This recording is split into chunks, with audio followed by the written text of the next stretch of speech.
Bayangin dah, hari Senin pagi, kamu telat ngantor, lari-lari ngejar lift.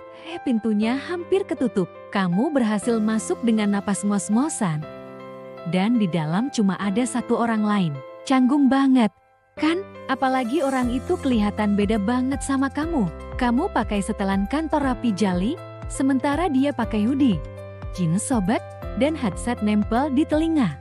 Asyik ngangguk-ngangguk sendiri ngikutin irama musik yang cuma dia yang dengar. Kamu cuma bisa buang muka, pencet tombol lantai tujuanmu, dan berharap lift ini cepat sampai. Tiba-tiba, JIDUG, lift berhenti mendadak. Lampu kelap-kelip sebentar terus mati total, cuma lampu darurat warna oranye yang nyala remang-remang. Hening, kamu bisa dengar detak jantungmu sendiri. Kamu coba pencet tombol buka pintu, nggak ada respons. Pencet tombol darurat, cuma bunyi tut-tut, yang bikin tambah panik.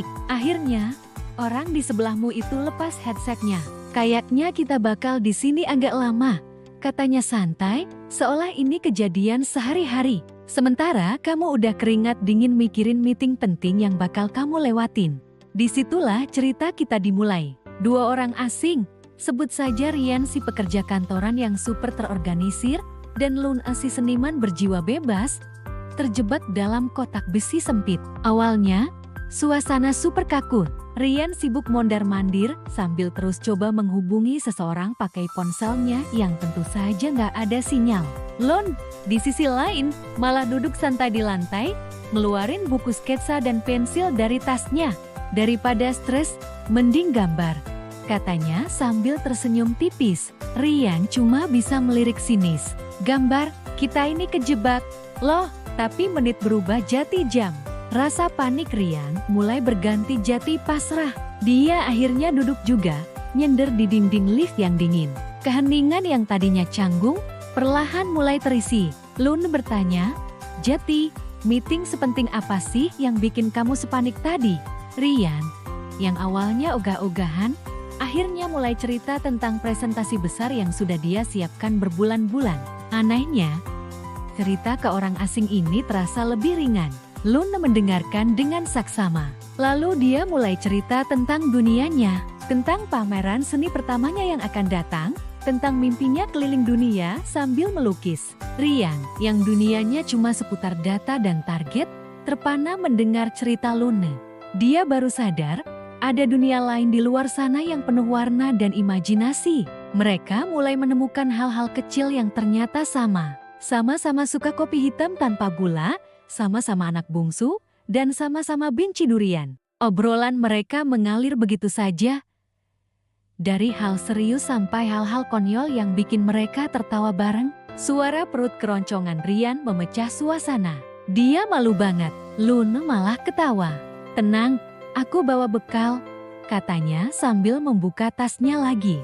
Dia mengeluarkan 2 sandwich, tadinya buat makan siang. Tapi situasi darurat kan? Mau? Rian ragu sejenak, tapi perutnya nggak bisa bohong. Mereka pun makan sandwich bareng di lantai lift ditemani cahaya lampu darurat. Rasanya seperti piknik paling aneh sedunia. Di tengah obrolan, Lun tiba-tiba menatap Rian dengan serius. Kamu tahu, dari tadi aku perhatiin, kamu punya garis rahang yang bagus, boleh aku gambar? Rian kaget, pipinya terasa panas. Nggak pernah ada yang bilang gitu sebelumnya. Dengan canggung, dia mengangguk. Lun mulai menggoreskan pensilnya di buku sketsa. Rian berusaha diam, tapi matanya nggak bisa berhenti curi-curi pandang ke arah Lun yang lagi fokus. Dia melihat bagaimana ujung lidah Lun sedikit menjulur saat konsentrasi, bagaimana matanya berbinar saat menemukan sudut yang pas. Dan saat itu, Rian sadar, dia nggak lagi mikirin meeting atau kerjaan. Pikirannya cuma terisi oleh gadis berhoodie di depannya. Setelah beberapa saat, Luna menunjukkan hasilnya. Sketsa wajah Rian, tapi dengan aura yang berbeda. Terlihat lebih santai, lebih hidup, dengan senyum tipis yang bahkan Rian sendiri nggak sadar dia sunggingkan. Ini kamu, saat kamu nggak lagi jati Rian si pekerja kantoran, kata Luna. Rian terdiam. Dia melihat dirinya dari sudut pandang yang benar-benar baru.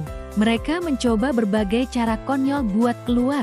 Ryan mencoba menggedor-gedor pintu sambil teriak tolong. Sementara Luna mencoba memanjat lewat atap darurat lift yang jelas-jelas nggak mungkin dibuka dari dalam. Aksi mereka yang gagal total itu malah berakhir dengan tawa. Mereka sadar, kepanikan nggak akan membantu apa-apa.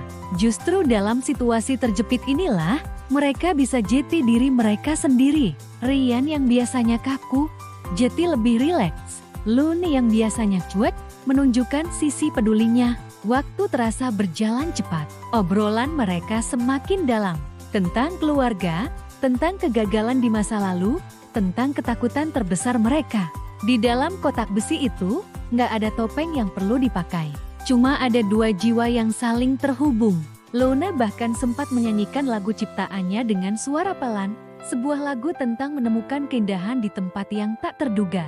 Ryan mendengarkan, hatinya terasa hangat. Dia nggak pernah menyangka hari Seninnya yang berantakan bakal jadi seindah ini. Tiba-tiba, terdengar suara dari luar. Halo, ada orang di dalam. Disusul suara mesin lift yang mulai berbunyi lagi. Perlahan, lift bergerak turun. Mereka berdua terdiam, saling pandang. Ada perasaan aneh, senang karena akan bebas, tapi juga sedikit sedih karena momen ini akan berakhir. Lift berhenti di lobi, dan pintunya terbuka. Cahaya terang dari lobi menyilaukan mata mereka. Orang-orang dan petugas keamanan langsung mengerubungi mereka. Di tengah keramaian itu, Ryan dan Luna terasa seperti kembali ke dunia nyata. Ryan harus menghadapi bosnya, Luna harus mengejar jadwalnya. Mereka hanya bertukar pandang sekilas sebelum terpisah oleh kerumunan. Ryan berjalan menuju kantornya dengan perasaan campur aduk. Dia melupakan meetingnya, tapi hatinya penuh. Dia menoleh ke belakang, berharap masih bisa melihat Luna. Tapi gadis itu sudah hilang. Ryan menghela napas, berpikir mungkin itu hanya sebuah pertemuan singkat yang aneh. Saat dia merogoh sakunya, dia merasakan ada secari kertas. Dia membukanya. Itu adalah halaman dari buku sketsa Luna. Di sana, ada gambar sketsa wajahnya, dan di bawahnya tertulis sebuah alamat galeri seni, tanggal, dan sebuah pesan singkat. Datang ya, aku mau lihat Ryan yang asli lagi. Di sebelahnya, ada gambar secangkir kopi hitam.